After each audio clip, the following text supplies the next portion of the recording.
recording. Can you confirm that you can see my screen? You can see the slides. Okay, sounds good. So yeah, so this is the outline for today. Like there are some organizational points I'm going to talk about, and the objective of this lab. Today's tutorial is tutorial 8, which will cover Lab4 C++ classes. This is the outline, some organization points I'm going to cover, then the objective of this lab, and I will introduce you to new unit testing environment, which is Qt, and like the additional 3 steps we usually do from the previous labs. So as we can see here, for the organizational points, first of all, you need to submit MSAF to extend your lab 3. The deadline will be on November 19th, 2021. So like you need to submit this MSAF, and the deadline is today for like the due date for lab 3 is today by 11:59. Okay. For the students who didn't attend the midterm, no MSAF is required to transfer midterm's weight into the final. So it will be transferred directly. For the objective and the requirement for today's tutorial and this 2 weeks lab, the lab for this 2 weeks, it is only one question, which is matrix C++ class. You need to implement a matrix C++ class. It is worth 7% of the course mark. Inside this class, you will implement 7 methods inside the matrix CBB template. Make sure you pass all the tests inside the tests.cbb. As I said, like we have a new environment for testing. Add at least 1 additional test for each method in tests.cbb. The deadline is Friday, November 19th, 11:59. You can clone and accept the invitation from this link, and then you'll clone your Git repo and create the Eclipse project. Yeah, I know this. Like, yeah, I was waiting for this. Yeah, cute. Yeah, okay. Develop your lab code and push to the Git repo. So the new unit testing environment, Qt, as you can see, like from the name. I hope it will be cute with you guys, like for the next 2 labs. The good news is that you can use exactly the same Eclipse environment. You don't have to change anything, but you will need only to add the new infrastructure, the new unit testing infrastructure for C++, which is Qt. Previously, we were using C unit testing as we were developing C programs. Okay. So the only step you need to do for the labs, for the next 2 labs, is to add Qt plugin to your Eclipse. To do that, you'll just visit Eclipse Marketplace from this link. You'll just visit check this link to be able to get the Qt Eclipse plugin inside your Eclipse. I did like I added them by myself for you, like add Qt from the Eclipse Marketplace. As you can see here, like this is the original Eclipse window. From help, I selected Eclipse Marketplace. It opens for me this new window, like this pop-up window. And then inside Eclipse Marketplace, I typed here Qt unit testing. So then install. So this installing the Qt unit testing inside your Eclipse. Okay, as straight as forward, like as we did already before in one of the plugins previously. So easy, correct? Like you don't have any issues with this. I believe you'll be able to handle the creation of the Qt environment. Sounds good so far?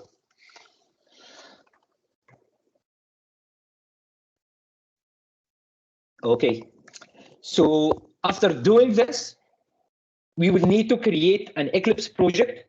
And this Eclipse project, you need to follow the instruction in the Qt guide from here, okay?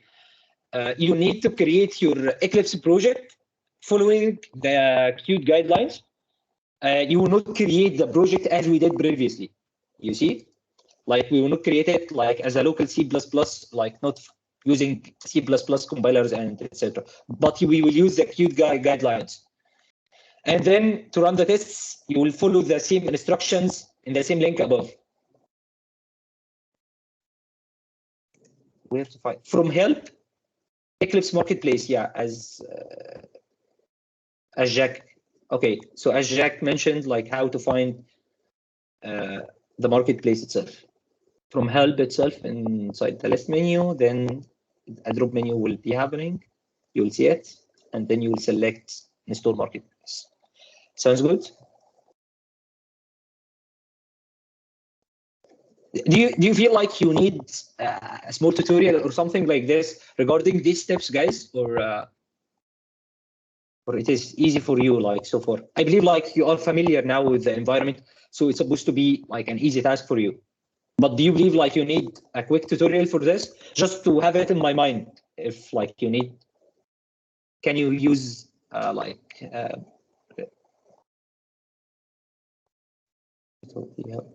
so how many students feel like they will need like a tutorial for this?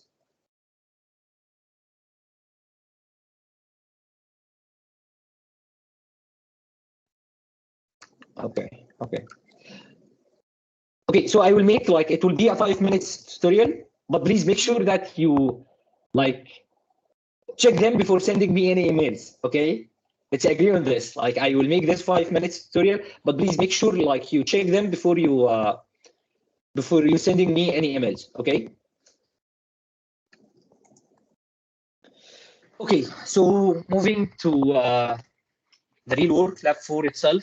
So you need to write one C++ class, which is matrix, which represents matrices with integer elements. So you will have two files, matrix.cpp and matrix.h in the provided starter code.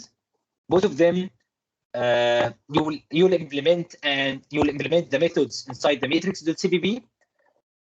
Although you will have a class named test.cpp, which is different compared to the previous test units we used in the C programs, as I said. And inside test.cpp, you will include all the test cases. You should, as usual, write at least one additional test case for every method, okay? Because like some students didn't do that, so some grades or some marks were deducted from them, okay? The matrix class, first of all, you will have like we have private and public, right? Can someone tell me what is the difference between private and public inside the class? Correct me if I'm wrong, but the difference between public and private is like where something can be accessed. A private function kind of acts like a local variable in that it can only be called from within the class, while a public function can be called from outside of the class definition. Yeah, great. Thank you, Jack. Okay, so this is like an important step, like to understand what is the difference between private and public, to be able to implement your code, and in the same time to have your code in a way, for example, you don't need the user to change some specific variables within your class, and in the same time you want to give him like an interface to your class. So how you will be able to handle this as an extension for what Jack said. Okay, so for the private section, you will need to implement like you will have three members of the class. First one, integer to store the number of rows, and the second member is an integer to store the number of columns, and the third one, a double pointer of integers to store the matrix elements. Okay, I will show you in a minute what does it mean. Okay, another thing, we have three constructor inside this class matrix. The first one, public matrix without any arguments, and matrix with 2 arguments, and the last one, matrix with 3 arguments.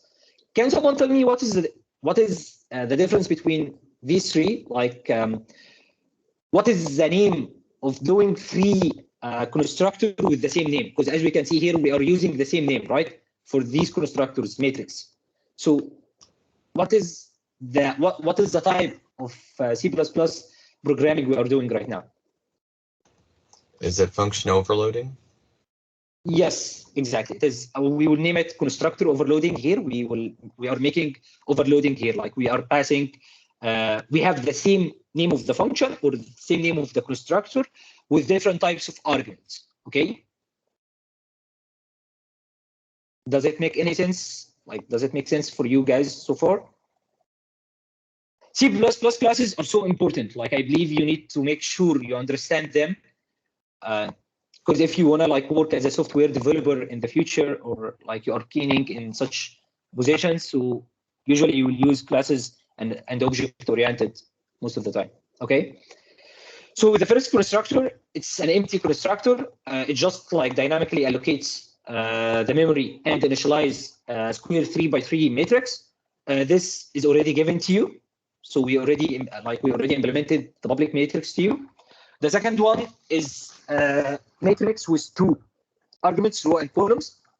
So here you will construct a row by column matrix, and you'll initialize all of the elements of this matrix to be equal 0.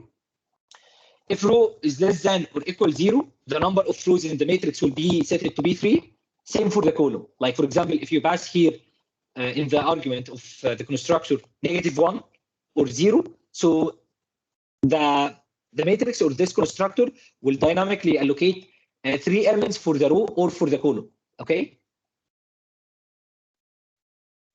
Okay. For matrix with 3 arguments, you'll construct a matrix out of the double pointer itself.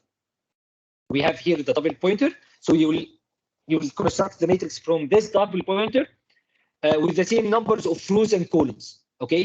And the same element in each position. For example, if you are passing the table 4 by 4, and at the same time you have 3 and 3 here. So you will take like a square from this original table, which is 3 by 3, starting from location 0, 0. Okay, sounds good so far? Okay, so this for the constructors. Now I'm showing you the GitHub repo itself. So as you can see here, remember the link, and as you can see here now, it is lab4 - your GitHub repo. This is the class header matrix.h, and you will complete the class or the methods of the class inside matrix.cpp. Qt test environment, which is our new test environment. Don't forget to update your readme.md. Okay, please don't forget to update it. Them. Actually, Lab 0 and Lab 1 grading was completed, so you have them right now. I'm working on Lab 2, but still, like I missed a lot of students. They didn't provide their this information in the README file, so it is hard to like enter them one by one. Okay. So, which file usually do we start with?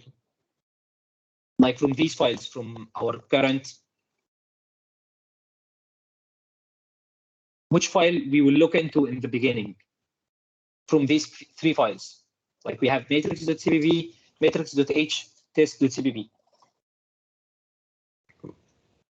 If only referring to those 3, I would look at CPP first, but then I'd have to base what I see off of the header file if it had any like important specifications of the prototype.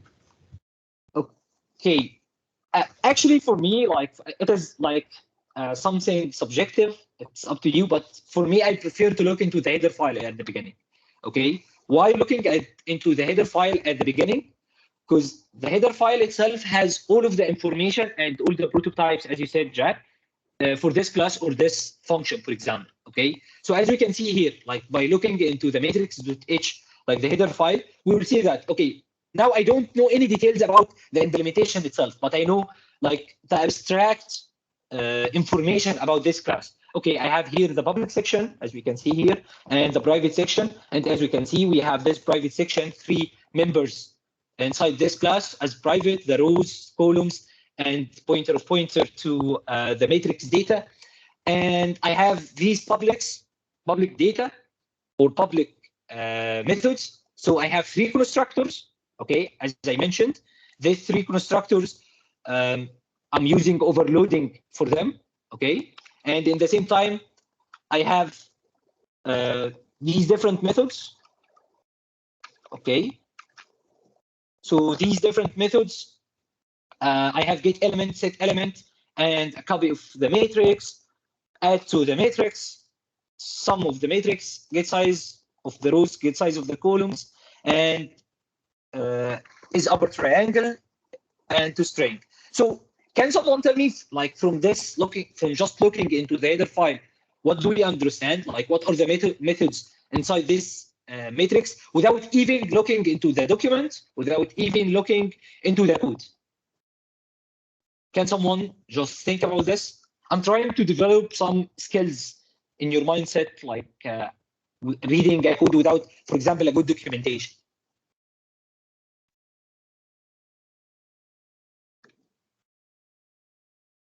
So would we be led to assume that these are the functions that we need to implement, and using a combination of some of these functions, we can help define some of the other ones? For example, like get size of rows and get size of columns might be useful when we're adding or determining upper triangular. Correct. Exactly, Jack. Yeah, thank you. Does anyone else want to jump and say other comments, guys?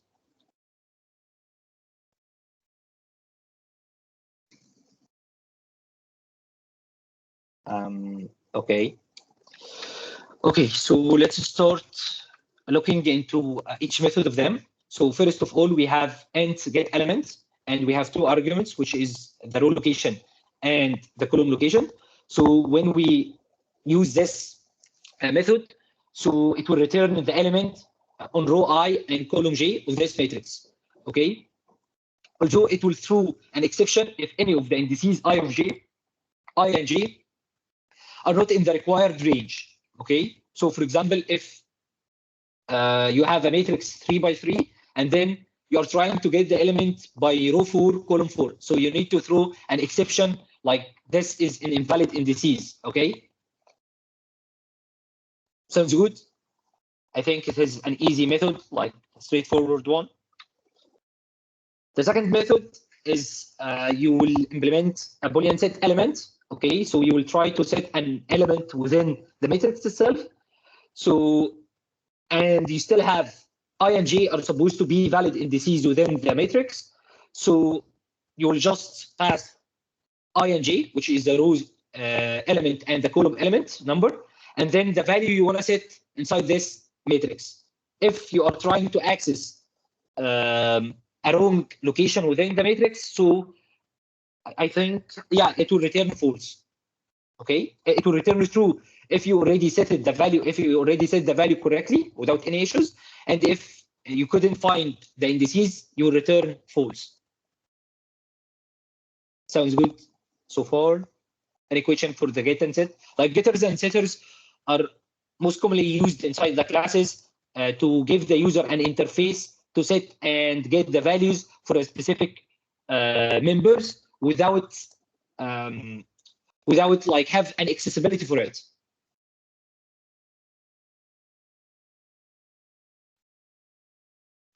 Okay. You are so calm. Like every time you are calmer more than the previous one. So Boolean is what this prototype is being initialized. Yeah, Boolean is the return of this method, Matthew. So you need to return either false or true.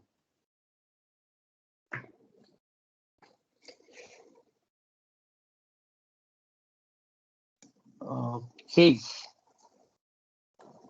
Method 3. So inside this method, you need to copy a version of this matrix, okay? And it is a deep copy, okay? A deep copy doesn't share any piece of memory with the original one. So you will need to make a new copy from the matrix itself to a new location inside the memory. You see what I mean? Like you will not refer to the original location of the memory. Because now when you edit like the new copy of this or the new version of this matrix, it will be edited in another location in the memory. Okay. Yeah, so essentially the memory allocation is completely different. We're not simply pointing to the previous matrix. Exactly. Yeah. Exactly. Okay. And method 4, you need to add to the matrix. So you have like you have two matrices, the original matrix, and you need to add a new matrix to this original one. Okay. So add to matrix, you will add matrix M to this matrix. So the matrix itself now will be changed, right? Because we are making addition. And in the same time, if the matrices doesn't have the same dimension, you will need to throw an exception because now the addition will not be done. And this is the exception you need to throw: invalid argument, invalid operation. I believe like it is similar to what we did in the previous labs, if you remember, like the addition for two arrays, for example. So it is similar to them, but like now we are trying to do it in object-oriented, like with classes, and in the same time, like in more advanced way. That's it. You can see the connection between the labs, right or not? Like already we did this in one of the labs previously, correct, guys? So calm, guys. And okay, I just want to make sure that you understand everything to be able to help you with your lab.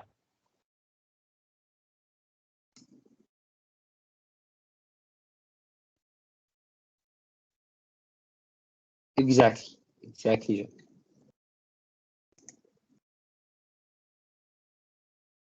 Okay. So for the fifth method, it will subtract matrix. Okay, so it will return the new matrix, but after making a subtraction. That's it. Same as the previous one. And is there anything unique here? Yeah, you still need to check that ing within the same range, okay? Because we are doing here the addition here and the subtraction are done by different ways, okay? So we are doing here the addition to the total matrix, like we have two matrices and we add all of them, all of the elements for these two matrices together. And for the subtraction, we just subtract a specific element, okay? Like within this matrix. Sounds good? Okay, for the method 6, so we will have if the upper triangle, and this one will return if the matrix is upper triangular and false otherwise, as we can see. So the matrix is said to be upper triangular if the main diagonal equals 0. So for example here, I want to give you an example. So we can see here like this is the diagonal, correct? 193 for this first example. So in 193, we will have like the upper. Sorry, I think there is something wrong here. Yeah, if all the elements below the main triangle diagonal are equal 0. So as you can see, 193 is the diagonal, and we have all of the elements below this diagonal equal 0. So this is an example of 3 by 3 upper triangular matrix. Okay. In this case, they are still upper triangular, as we can see, the diagonal 193, and we have here the below upper triangular, all of them are zeros, below diagonal. Same for this example. So it's just like you will have a matrix and you will check if it is upper triangular or not, which is already covered in lab 2, I believe. Correct? Okay, last method. So public string to string. So you return a string representation of the matrix with each row on a separate line. So you will add the elements in a row being separated by one blank space. Like you will like the matrix itself, you will return it in one line, like a string in one line.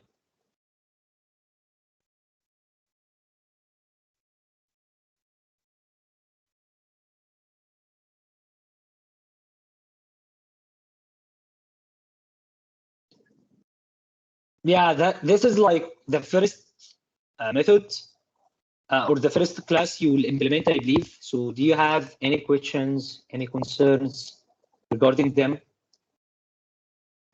Okay, I may show you some. Give me a second. Some quick tips and tricks so far. Okay, so let me bring.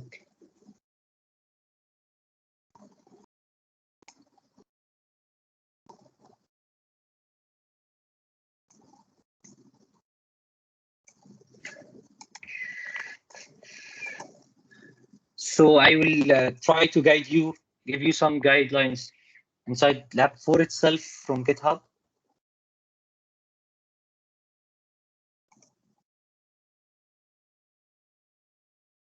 Sharing and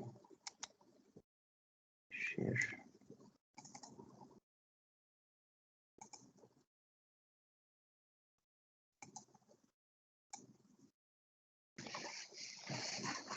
Okay.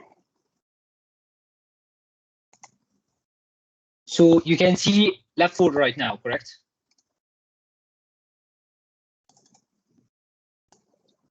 Can anyone confirm that? Okay.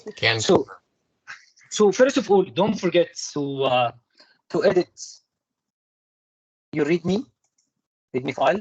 Don't forget to edit it. These like kindly reminder for you.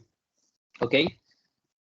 Another thing, what is the difference between our GitHub repo here and our GitHub repo previously from the extension of the files, from the file extension itself?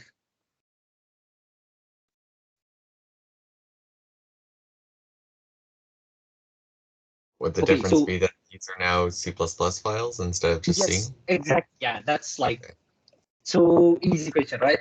So here we will see that all of the files, yes, exactly, CBB, all of them are CBB's files. Okay, so I will open, as I said, I'm starting with matrix.h. So from here, I can see that I have here the constructor, which usually has a name, the same name of the class. Okay, so yeah. In the test cases, as it is a new environment for you, so this is the new environment, which is Qt environment. As you can see here, we are including Qt.h in the header of the test case.cbb or test.cbb. Okay, we are using the same. We are trying to use the same methodology as we were developing our test cases in the C projects. So we have here the functions, and at the end, we are calling them by this way, like we are calling them by s.pushback Qt test case that we want to test. So if we want to add any new additional test cases, all you need to do, you'll just copy one of these tests, and then you change, don't forget to change the name of the function itself or the name of the test case. Okay. And after doing this, don't forget to call it to be able to test at them. Because like some students in the previous labs, they added some additional test cases, but they didn't call them. Okay. So it will be worthless, right? Like you will not be able to test these test cases. So we will not make sure if they are running correctly or not. Right, guys? Sounds good so far? I think it is easy lab, and like you will not face any issues. It is like another version from what we did in the functions and the arrays. Like we are trying to make it in more advanced way. So yeah, this was for Lab4. Does anyone have any questions so far? Like anything, was anything not clear for you guys so far?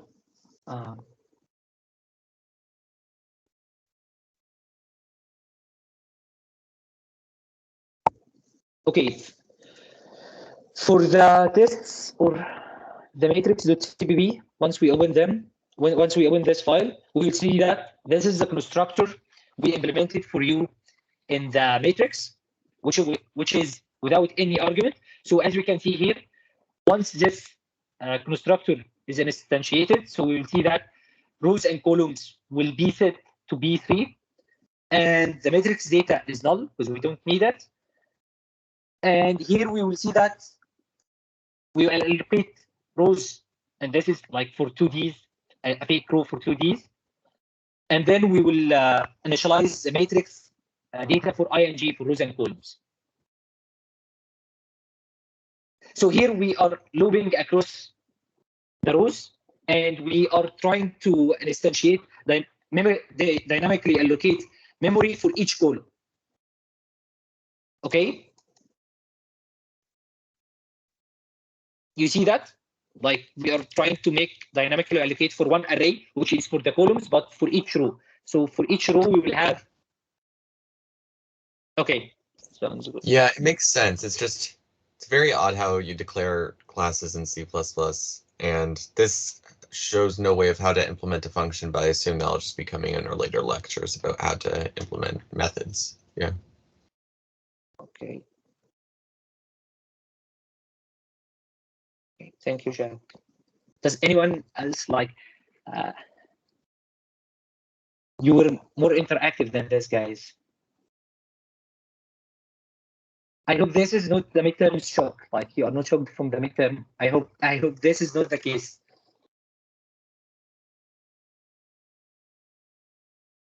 By the way, I recall that in my first programming midterm or quiz, like I didn't do that well, but at the end, it's like it's okay. You are just trying to learn from this, okay? So don't be like shocked from this. Okay. And then we are trying here to initialize. We will initialize each element within the rows and columns. Line 8 doing. So this line, you're talking about this line, Tina, like about the matrix.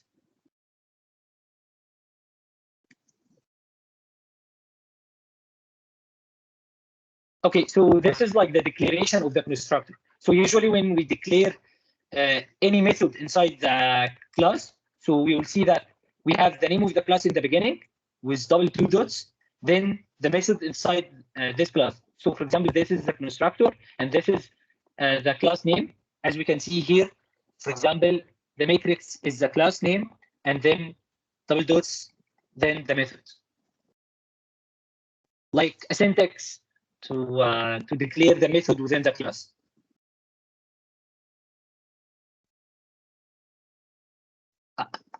Okay.